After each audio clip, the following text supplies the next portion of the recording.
jadi suster. Namaku Monang. Kau cukup panggil aku Opung saja. Jangan kau tambahkan Monang pula ya. Itu nama diberi orang tuaku sebagai peruntungan dan umur panjang. Jadi kau tidak perlu tambahkan Monang. Mengerti? Iya. Apa? Sudah ku bilang, kau tidak usah tambahkan Monang. Itu nama KTP. Nanti kalau aku pakai nama itu, bisa kualat aku sama leluhurku. Ya sudahlah. Periksalah. Kau tanya apa tadi? Penonton saja tidak dengar. Coba kau tanya lagi. Ya. Oh, itu. Begini kronologisnya. Jadi, aku itu tidur lebih cepat dari biasanya. Memang agak kurang nyenyak. Itu karena aku sulit beol. Tetapi, aku tidak khawatir. Aku mengatasinya cukup dengan minum sebotol soda saja. Itu sudah beres. Ya sudah, aku tidur lagi. Kira-kira lewat tengah malam. Aduh, perutku sakit. Kau tahu, suster, ini mataku membentot, berkenyut-kenyut seperti kereta yang mau lepas dari relnya. Tidak hanya itu, suster. Ini kakiku, kepalaku juga dipukul-pukul palu godam. Sakit dan berat. Yang lebih parah lagi, suster, leherku ini kaku seperti besi baja. Aku jadi heran. Ini penyakit apa? Datang tak pernah kuundang, kutendang tak pergi pula dia.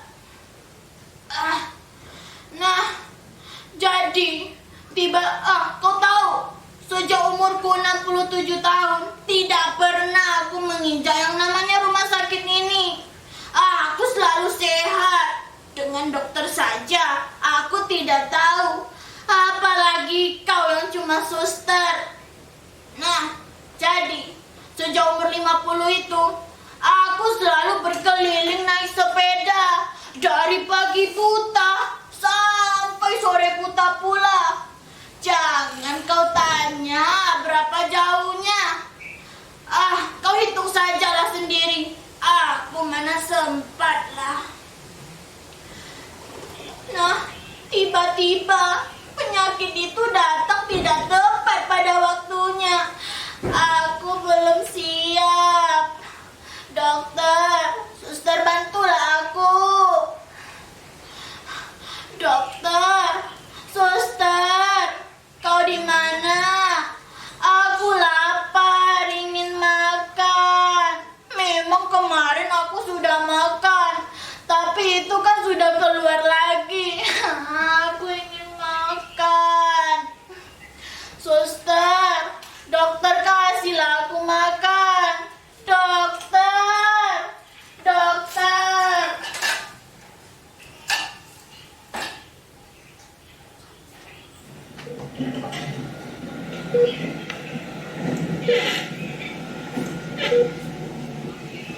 Jabatanku di sini memang sekedar perawat, tetapi aku yang menentukan nasibmu. Camkan itu. Melihat dari tampilanmu saja, aku sudah yakin kau tidak sanggup bayar di UGD ini. Coba kau tanya penonton, mana ada sih rumah sakit terbaik dengan dokter-dokter dan suster terbaik itu gratis? Gak ada kan? Gak ada kan? Ya gak ada. Tuh penonton saja jawab gak ada. Nah, aku tidak tahu asal-usulmu dari mana. Tiba-tiba nyelonong saja masuk UGD. Kau pikir ini UGD mbakmu apa? Ya sudah, kalau kau ingin masuk UGD ini, kau juga harus memenuhi beberapa prosedur. Yang pertama, aku harus tahu siapa namamu, bagaimana asal-usulmu di mana, penduduk asli atau liar.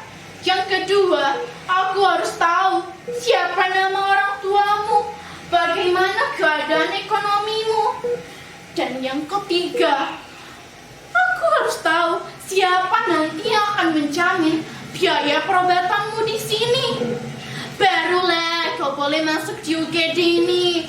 Kau dengan memenuhi prosedur alias protap itu. Nah, jadi kutanya sekali lagi, apa kau sanggup bayar di UGD ini? Ya sudah. Aku di sini memang bukan pemilik rumah sakit ini, tapi aku mempunyai wewenang untuk rumah sakit ini. Aku yang menyeleksi pasien mana yang berhak masuk di rumah sakit ini dan mana yang tidak. Nah, jadi kalau kau ingin masuk di sini, tentu aku. Asal kau tahu saja ya, kalau sedangkan dokternya saja, aku yang menentukan. Nah, apa kau sanggup? Tak sanggup kan? Nah, jadi baik. Ku tanya sekali lagi. Kalau kau sanggup, nah, aku akan jelaskan dulu. Kalau aku lihat, itu kepalamu itu penyok-penyok. Nah, coba kalian pegang kepala kalian masing-masing. Penyok-penyok kan? Itu di dalam medis diakibatkan karena benturan keras akibat kecelakaan fatal. Jadi otak kalian itu mengalami gegar. Nah, untuk itu kalian harus menjalani yang namanya perobatan dulu. Baru kalian bisa kembali menjadi manusia normal seperti ini. Nah, kalau kau sanggup, aku akan beberkan tahapan medisnya. Sanggup gak sih? Kok diam saja? Baik, aku akan beberkan apa saja tahapan medisnya. Yang pertama, kau harus menjalani yang namanya MRI, Magnetic Resonance Imaging. Itu suatu tindakan radiografi untuk mengetahui kondisi pembuluh darah dan sistem-sistem saraf yang ada di otak ini. Itu saja biayanya sampai 7 juta. Nah, kalau kulihat itu kakimu itu juga patah. Untuk melihatnya, kakimu itu patah. Masih itu untuk saudaramu. Itu butuh perobatan juga. Namanya Ronsen. Kau tahu biayanya berapa? 2 juta. Jadi, kau dari kepala sampai kaki itu menyediakan uang sebanyak 7 juta. 7 juta loh. Apa kau sanggup? Dari kepala lutut sampai kaki itu satu kesatuan yang utuh yang harus dipermak. Jadi itu biayanya mahal. Itu belum termasuk tindakan medisnya yang lain loh. Misalnya kalau kau butuh operasi bongkar kepala karena untuk memperbaiki otakmu yang penyok-penyok itu, karena otakmu yang penyok-penyok itu tidak bisa diketuk langsung jadi saja. Itu biayanya mahal, Cing. Mahal. Jadi kalau kau ingin berobat di rumah sakit ini, tentu kau harus memenuhi itu dulu. Nah, emangnya kau pikir syarafmu yang penyok-penyok itu bisa diketok langsung magic itu langsung utuh gitu loh? Ya tidak. Memangnya mobil tua.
mengerti dengan keadaan ini. Mengapa kereta masih saja melaju walaupun telah menabrak orang kiri seperti aku? Aku tidak tahu. Dulu, waktu namanya masih komuter lain atau MRT, aku masih dari sana aku menjadi kere. Aku sedih sekali, dokter. Dulu namanya waktu masih KRL, aku masih bisa untuk numpang di sana, pulang balik dari Rangkas Bitung ke Tanah Abang. Kalau juga ingin naik ke atap, itu jauh lebih aman dibandingkan di gerbong dengan aksi copet. Walaupun kantongku jarang terisi uang, tapi duit 5.000, 10.000 itu berharga. Nah dokter, apakah kau tidak mempunyai rasa belas kasihan kepadaku? Aku ingin sembuh. Ini salah sopir angkot ini. Kenapa dia membawaku ke sini, ke rumah sakit orang gedongan? Mana mungkin orang kiri seperti aku bisa bayar di rumah sakit ini? Melihatnya saja, aku sudah takut. Dingin, bersih, itu tidak cocok untukku. Itu bisa membuatku sesak napas. Kalau aku disuruh memilih, aku lebih baik mati di gubuk sendiri. Itu jauh lebih tenang. Karena kita mendapat limpahan rahmat darinya. Karena jauh dari orang-orang terdekat. Nah dokter, aku mohon, apa kau akan membiarkan anak Tuhan ini mati? Aku ingin sembuh dokter. Aduh sakit. Dokter, dokter, dokter.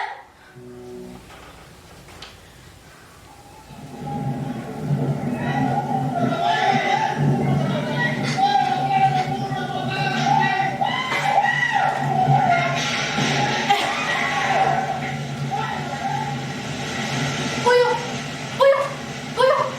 Sini kau, puyuh. Aku mendengar tadi ada suara keributan, memanggil-manggil dokter. Itu pasien di sebelah. Tadi aku sudah call dokter ahli bedah. Karena aku takut nanti penyakit stroke itu menyergap tubuhku. Aku tidak mau hidup dengan keadaan tubuh yang mati sebelah. Buat apa kita hidup dengan keadaan seperti itu? Dulu, waktu aku sehat, aku tidak aku selalu bersepeda dengan melihat pemandangan yang indah. Di sana, kita dapat memetik bagaimana warna-warni kehidupan ini. Dan kalau aku bersepeda, aku lebih baik memilih jalan-jalan di perdesaan. Dapat melihat mama, engkau-engkau yang menyapa ramah. Aku terasa tidak kesepian. Jadi, walaupun aku perantauan dari Medan, aku ingat sebuah pepatah. Pepatah itu mengatakan, kalau orang dekat adalah kerabat, kalau orang jauh adalah kerabat, orang dekat pun bisa jadi saudara. Oleh sebab itu, aku tidak pernah merasa kesepian di perantauan ini. Jadi, tolong, suster,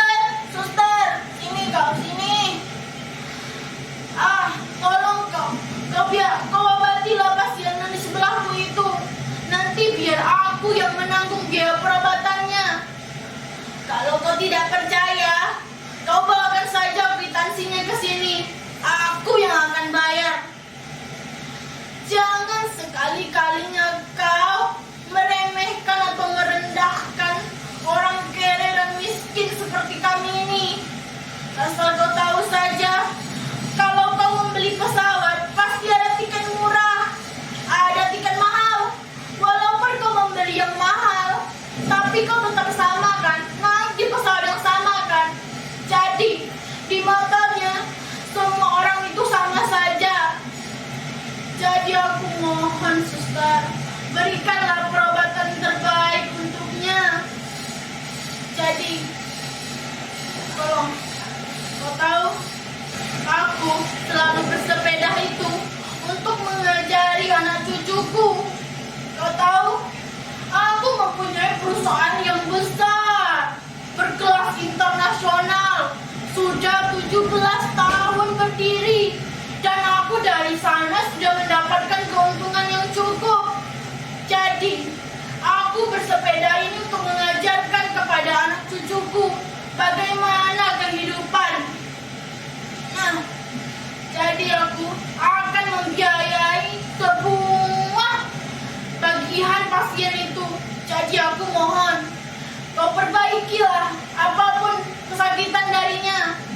Dari otak-otaknya, penyok-penyok itu, tolong kau perbaiki baik-baik. Jangan asal-asalan. Kau pikir mobil rongsokan?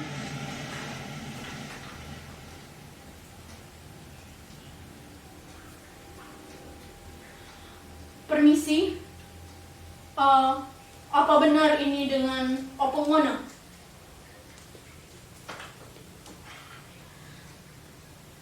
Kau siapa? Berani-beraninya kau sebut Mona.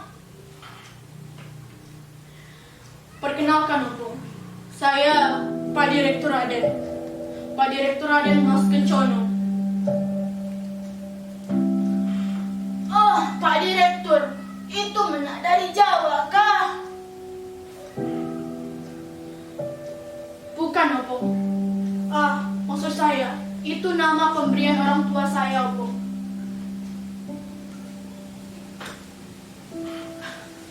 Lalu, ada apa kau kemari, Pak Direktur? Begini, Opung. Saya Direktur rumah sakit ini, Opung. Saya berterima kasih sekali kepada Opung karena Opung sudah mau membayar tagihan pasien yang di sebelah Opung. Terima kasih, Opung. Tapi masalahnya,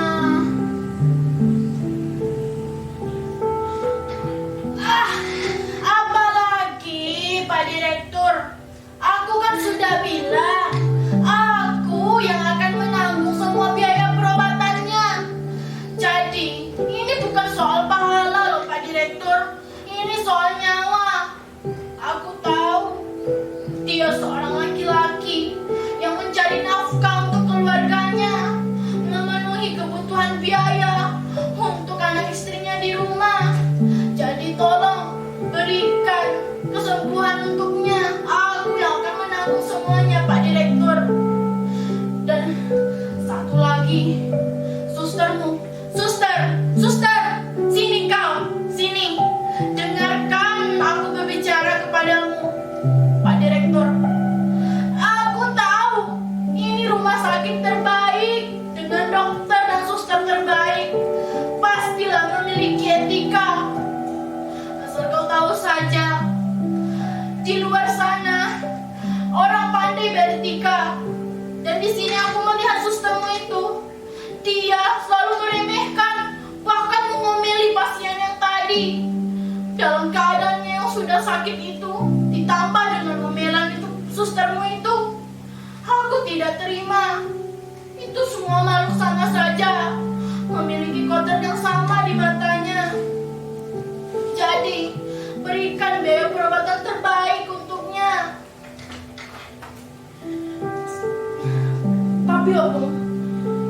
Tapi masalahnya, Opung, pasien itu sudah